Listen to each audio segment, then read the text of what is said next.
Se você tivesse que escolher apenas 3 investimentos para atravessar o ano de 2026, que promete ser um ano bastante conturbado, tanto economicamente quanto politicamente falando, principalmente aqui no Brasil, quais seriam esses investimentos? Hoje eu vou contar um pouco aqui para vocês. Primeiro vamos falar que a gente está usando como base o cenário que a gente está passando agora de novembro de 2025. Então vamos falar um pouco sobre como é que está o momento, tanto aqui brasileiro, como também como está o momento internacional, em questão de preço dos ativos e tudo mais. A gente usou alguns relatórios profissionais para embasar tudo isso que a gente vai falar aqui hoje nesse vídeo. E também, importantíssimo dizer que nesse vídeo estamos colocando 3 melhores investimentos para 2026, considerando apenas aqueles investidores de perfil agressivo, que são aqueles que aguentam uma maior volatilidade na carteira e que têm o foco principalmente no seu longo prazo. Então, antes de sair comprando qualquer coisa, vamos dar uma olhada no cenário que embasaram as nossas escolhas aqui desse vídeo. Então, o ano de 2025, ele está se encaminhando para finalizar onde a gente vê um ambiente com uma diminuição da inflação, globalmente falando, então tanto nos Estados Unidos como também aqui no Brasil, e as suas consequentes corte de juros. Então, a gente já vê corte de juros sendo implementado pelo Federal Reserve, que é o Banco Central norte-americano, e a gente deve começar a ver cortes também aqui pelo Banco Central brasileiro acontecendo, seja no finalzinho desse ano de 2025 ou então no começo do ano de 2026. A gente ainda não viu isso acontecer pelo Banco Central, porém, a gente já consegue perceber na curva de juros futuro uma perspectiva do mercado de que isso deve vir começar a acontecer ao longo do início do ano que vem. É importante dizer isso porque quando a gente olha no mercado financeiro, sempre quando a gente tem um movimento de corte de juros, de um enfraquecimento dos juros no geral, a gente vê um fortalecimento dos ativos de risco, com os investidores podendo ser mais tomadores, tanto naqueles investimentos, seja ações ou sejam investimentos de maior volatilidade, seja em papéis de renda fixa que têm os seus juros pré-fixados ou indexados à inflação, que podem vir a se beneficiar desse ambiente onde você tem os juros sendo sucessivamente cortados pelos bancos centrais. Então, olhando essa conjuntura macroeconômica, a gente deve ver que aqui no Brasil também o dólar ele deve continuar se enfraquecendo a partir do momento que a gente tem menos juros lá fora e a gente tem ainda juros bastante interessantes aqui dentro, mas conforme o ano for passando, a gente deve ver também ativos locais sendo beneficiados. Por quê? Um ambiente de juros mais baixos globalmente costumam favorecer países emergentes, como é o caso do Brasil, e costumam favorecer também empresas exportadoras de commodities, seja de alimentos, seja de minério, petróleo, que são ativos que costumam se apreciar em ambientes onde a gente tem corte de juros acontecendo. E vamos lembrar que o Brasil é um país onde tem grandes empresas que exportam matéria-prima. Então, é um dos países que deve se beneficiar fortemente de um ambiente como esse. Agora, vamos às 3 escolhas, só fazendo um último adendo aqui, que essas 3 opções são para investidores arrojados, que buscam o longo prazo e que aguentam volatilidade na sua carteira. Então, o primeiro pilar de investimento que a gente deve ter nessa carteira é a renda fixa indexada à inflação. Para a gente ser mais assertivo, vamos no Tesouro IPCA+, que são as famosas também NTs, NBs. Basicamente, são investimentos que você faz através do governo federal, você está emprestando dinheiro para o governo, então são ativos que você não tem ali o risco de crédito, que são aqueles problemas que as empresas podem ter de deixar de pagar algum pagamento, seja de juros, seja de amortização, que costuma acontecer no cenário de crédito, e é onde você consegue fazer aplicações de mais longo prazo. Acho que um dos principais aspectos desse momento que a gente está falando dos papéis IPCA+, é que quando a gente olha historicamente, eles estão sendo oferecidos taxas ali muito mais altas do que a gente já viu em outros momentos. Então, se você pega, por exemplo, esses vencimentos de 2028, perto de 2030, chega a IPCA mais 7,8, quase chegando a IPCA mais 8, que é muito alto historicamente, mas mesmo os investimentos mais longos para 2050, 2060, também beiram o IPCA mais 7, chegando a IPCA mais 6,9, 6,8. Esse tipo de aplicação, esse tipo de investimento, de rentabilidade, quando a gente olha o quanto que ele tem de carrego, que é, comprei esse investimento, apliquei nele e seguro ele por um prazo mais longo, ele costuma ganhar da grande maioria das aplicações que a gente gente vê no mercado brasileiro. Então, seja a parte de bolsa, seja CDI, aplicações em juros. Então, por isso, se aproveitar de um momento onde a gente tem essas taxas de rentabilidade sendo oferecidas pelo próprio Tesouro Nacional, é um momento que a gente precisa aproveitar essas oportunidades. Então, aqui, o que dá para a gente indicar são as Tesouros IPCA+, com vencimento a partir de 2028, chegando até 2060. Quanto mais longo for o vencimento que você aplicar, maior vai ser a variação que ele pode ter, tanto positivamente quanto negativamente, com relação à taxa de juros. O que acontece nesse investimento? Quando você faz uma aplicação para 2060, aplicado a IPCA mais 7, por exemplo, se a gente vê um ciclo contínuo de corte de juros e com o mercado começando a projetar cada vez juros mais baixos, esses investimentos eles têm um potencial de ter uma valorização muito expressiva na carteira, até mais do que a taxa que você teve ali pactuada. A 2028 também vai acontecer isso, só que como o vencimento dela vai ser mais curto, o que a gente vê ali é que ela tem uma volatilidade, ou seja, um potencial de conseguir capturar esse ganho um pouco menor. Então, é interessante para o investidor ele ter algumas aplicações indo de 2028 até 2060 para ter uma certa diversificação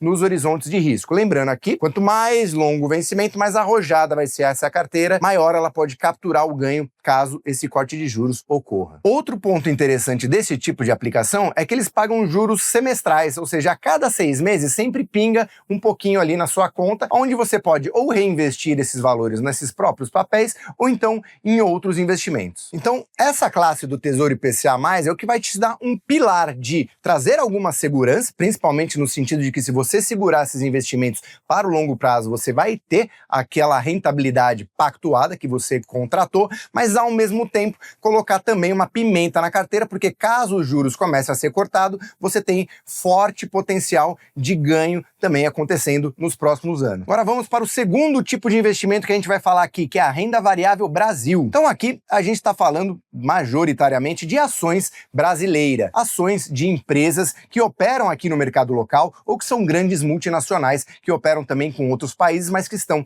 sediadas aqui no Brasil. Se a gente for pegar um dado interessante do relatório, a gente vai ver que o Ibovespa ele está negociando a uma relação de preço-lucro, que é uma relação onde você consegue ver o quão caro ou barato pode estar um determinado ativo ou um determinado índice de mercado, a 9,3. Esse indicador sugere que a bolsa está sendo negociada a um múltiplo baixo, ou seja, está barata atualmente. Se a gente for olhar a média, está na casa de uns 12, pode chegar até a 15, tá? Dependendo do histórico que você pega. Então, apesar desse múltiplo ter subido, com as últimas altas que a gente viu acontecendo no ano de 2025, ele ainda está num patamar interessante de entrada. Fazendo uma referência aqui com o mercado norte-americano, que está operando na casa de 30 vezes lucro. Então, se a gente for olhar por esse indicador, isso dá uma sugestão do quanto a nossa bolsa brasileira pode estar descontada com relação aos Estados Unidos e com relação também ao mundo. Então, agora, dito isso, como é que eu faço uma seleção de quais ações eu devo comprar, quais ações eu devo ter em carteira das mais de 300 que a gente tem negociadas na B3? Aqui eu vou falar apenas de algumas. O que a gente vai sugerir aqui nesse vídeo é você seguir a carteira de dividendos da XP, que você pode ter o serviço automatizado que faz a composição da carteira do mês a mês, que é a melhor indicação, ou então você mesmo pode fazer essa recalibragem da carteira operando manualmente e vendo o relatório. Você consegue baixar o relatório também no link desse vídeo. Então, tanto o relatório da carteira de dividendos da XP, também como o relatório de alocação de novembro de 2025, que foi utilizado para a gente fazer aqui esse vídeo. Então, a carteira de dividendos da XP, ela vai focar majoritariamente em empresas já bem consolidadas, de setores que são muito pujantes da economia brasileira, então setores de commodities, empresas de petróleo, minério de ferro, grandes bancos, seguradoras e tudo mais, e que são empresas também boas pagadoras de dividendos. Então são aquelas ações que costumam pagar sempre proventos e distribuição de dividendos ao longo do ano. Então, interessante que, se a gente for olhar na média o quanto que essa carteira paga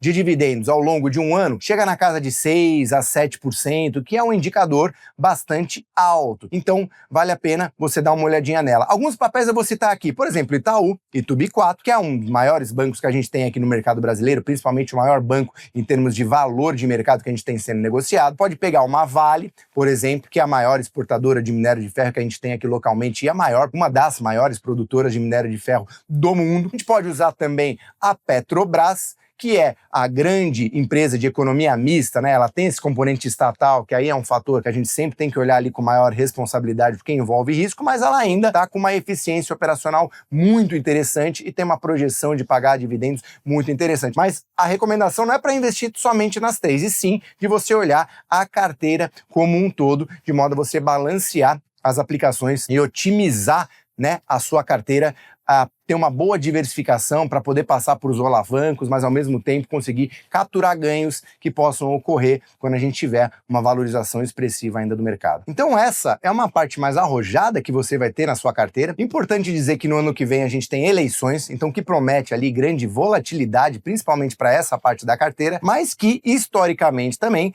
geralmente quando a gente passa por esse período eleitoral mais conturbado, as ações brasileiras elas costumam ter um período de valorização pós esse ciclo eleitoral. Agora vamos à terceira e última indicação de investimentos, que é a parte internacional, cada vez mais importante nos dias atuais, principalmente dada a facilidade que o investidor tem em conseguir dolarizar uma parte do seu patrimônio. Aqui, de novo, não é um ativo só, então a ideia aqui é realmente fazer uma transferência para os Estados Unidos e investir em dólar na sua carteira. Você consegue ali operar na Bolsa de Nova York, aonde você pode tanto adquirir ações, mas o que a gente mais vai indicar aqui são os ETFs. Então, o que pode fazer parte dessa carteira? Então, você tem, por exemplo, o ETF TFLO, que é um ETF de renda fixa, então bastante conservador, que você tem no mercado norte-americano. O TFLO ele é um ETF apenas de Treasuries americanos, então é a aplicação mais conservadora que a gente tem no mundo atualmente. Você tem um outro ETF que também tem Treasuries americanos, mas começa a ter um pouco de crédito corporativo, que é o NIR, mas também continua sendo uma aplicação